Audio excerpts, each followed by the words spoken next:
Assalamualaikum warahmatullahi wabarakatuh. Pertama-tama, saya terima kasih kepada BPW yang telah memberikan kami izin untuk mempresentasikan materi mengenai dasar-dasar mikroprosesor. Sebelum kami memulai presentasi pada hari ini, izinkan kami memperkenalkan diri terlebih dahulu. Nama saya Muhammad Abdul Fadil sebagai presenter dan rekan saya Erwinda sebagai presenter.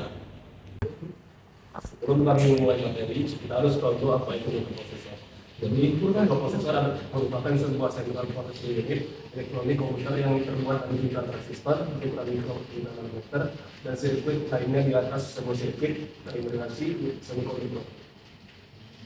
Kemudian, teknologi mikroprosesor adalah sebuah alat berukuran kecil yang digunakan untuk memproses data digital secara aritmatika dan logika. Selain ukuran kecil, mikroprosesor memiliki kemampuan komputasi yang lebih rendah dibandingkan dengan komputer yang digunakan. Cara kerja sebuah mikroprosesor dinyatakan oleh suatu program dalam kode bahasa mesin yang telah dimasukkan terlebih dahulu ke dalam memori. Di dalam mikroprosesor, memori terdiri dari rangkaian digital, register, pengeluaran komputer matematika, dan rangkaian sekuensial. Berikut gambaran dari sistem minimum mikroprosesor. Kemudian mikroprosesor memiliki beberapa karakteristik. Yang pertama, ukuran bus dan internal, yaitu menyatakan jumlah bit yang dapat transfer antar komponen di dalam mikroprosesor.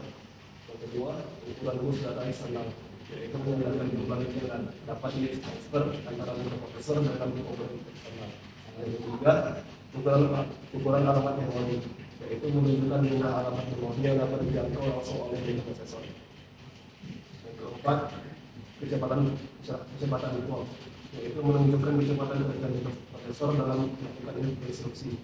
Dan yang terakhir, fitur-fitur spesial, yaitu fasilitas tambahan seperti pemrosesan mikroprosesor, multimedia, dan dukungan aplikasi tertentu. Kemudian ada perbedaan mikroprosesor, mikrokontroller, dan mikrokomputer. Jadi mikroprosesor dari strukturnya yaitu ALU, control unit, sedangkan mikrokontroller dari struktur prosesor, RAM, ROM, input dan output, peripheral, dan subunit. Kemudian mikrokomputer memiliki struktur mikroprosesor yang utama input dan output dan storage. Dan kemudian dari sisi fungsi, mikroprosesor memiliki fungsi pengolahan data, mikroprosesor penyimpanan sementara, dan mikrokontroller memiliki fungsi pengukur perangkat dan interkoneksi antar komponen.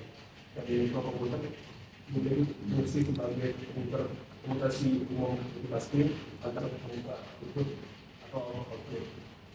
Kemudian mikroprosesor aplikasinya itu ada di PC atau server, sedangkan mikrokontroller ada sistem, robotika, dan otomasi. Kemudian mikrokomputer ada di ini, IoT, komputer, dan industri. Sedangkan kemudian contoh dari mikroprosesor itu seperti AMD, dan kemudian mikrokontroller itu contohnya seperti Amiga, PIC, PowerPoint, dan mikrokomputer contohnya NAS, dari Megalobang. Kemudian saya akan membahas tentang perkembangan mikroprosesor. Jadi sini ada mikroprosesor 4 bit. Mikroprosesor yang pertama di dunia digunakan pada kalkulator Musicom. Kemudian dikemaskan di 16 bit, mampu mengamati atau mengamati memori 4 bit, dan memiliki 45 instruksi dasar untuk pengolahan data.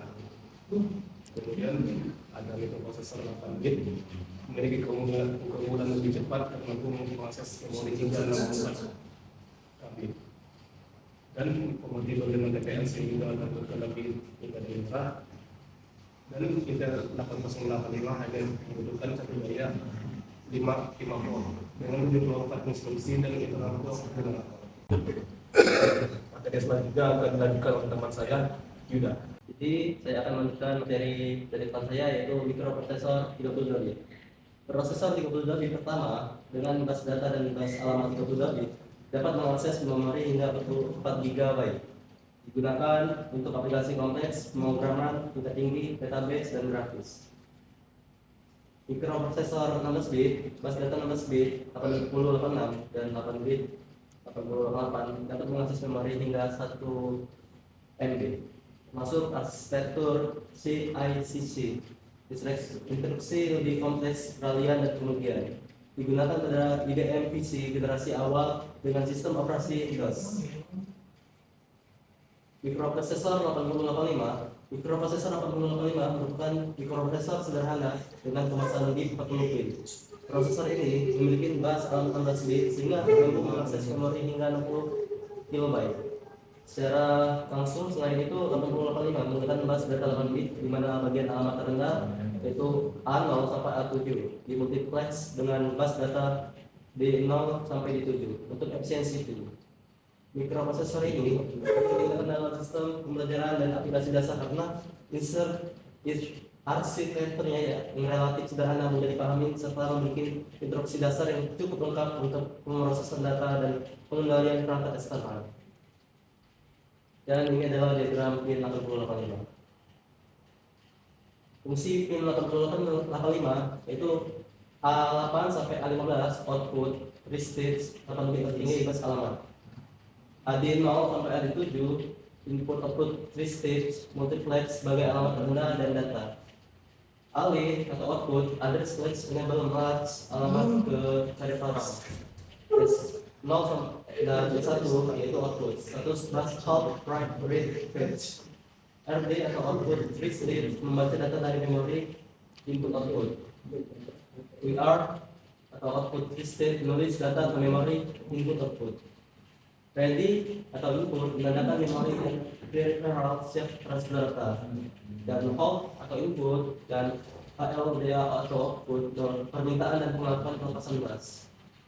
INTR atau input dan INTA atau output internal request and acknowledge. RSP 5.5 dan 6.5 7.5 atau input restart reserve dengan prioritas 7.5 tertinggi. Front atau input reserve no maskable dengan prioritas tertinggi. Reset in atau out reset CPU dan sistem. X1 dan X2 atau input dan CLK atau output rangkaian oscillator atau clock. IOM output menentukan akses ke memori atau input atau output. SID atau input dan SOD atau output jalur komunikasi serial sederhana. PCC, ISS, set daya dan juga fault dan neutron. Ini adalah arsitektur mikroprosesor. Peralatan input atau output unit, peralatan ini digunakan untuk memasukkan data ke dalam sistem contoh keyboard, mouse. Peralatan output digunakan untuk menampilkan hasil pengolahan data, contoh monitor, printer. Unit input atau output menjadi penghubung antara perangkat eksternal dengan CPU. CPU atau Central Processing Unit merupakan otak sistem komputer, terdiri dari ALU atau Arithmetic Logic Unit atau untuk perhitungan siluan kontrol unit untuk mengatur aliran instruksi dan register untuk menyimpan sementara. CPU berkomunikasi dengan memori dan input output melalui bus. Unit memori berfungsi sebagai tempat penyimpanan instruksi pemrograman dan data. CPU mengambil instruksi dan data dari memori untuk diproses. Bus system, data bus jalur untuk transfer data antar CPU, memori, dan input output. Address bus, jalur untuk menentukan lokasi alamat memori atau input output yang diakses. Central bus, jalur untuk mengirim sinyal kendali, read, write, clock, dan lainnya. Clock, sumber sinyal waktu yang sinkron dan bekerja seluruh bagian sistem komputer. Dan kesimpulannya, mikroprosesor adalah inti pemrosesan digital yang berfungsi sebagai otak dari sistem komputer maupun sistem embedded. Dua, memiliki kemampuan aritmatika, logika, dan kontrol sehingga dapat menjalankan instruksi program secara berurutan. Tiga, berinstruksi dengan memori dan perangkat output melalui bus alamat, bus data, dan bus kontrol. Empat, berkembang dari arsitektur sederhana hingga kompleks, digunakan luas pada komputer, otomasi, telekomunikasi, hingga perangkat pintar. Kiranya itu saja yang dapat kami sampaikan mengenai materi hari ini. Lebih dan kurang saya mohon maaf dan pada Allah saya mohon ampun. Terima kasih yang sudah mendengarkan. Assalamualaikum warahmatullahi wabarakatuh.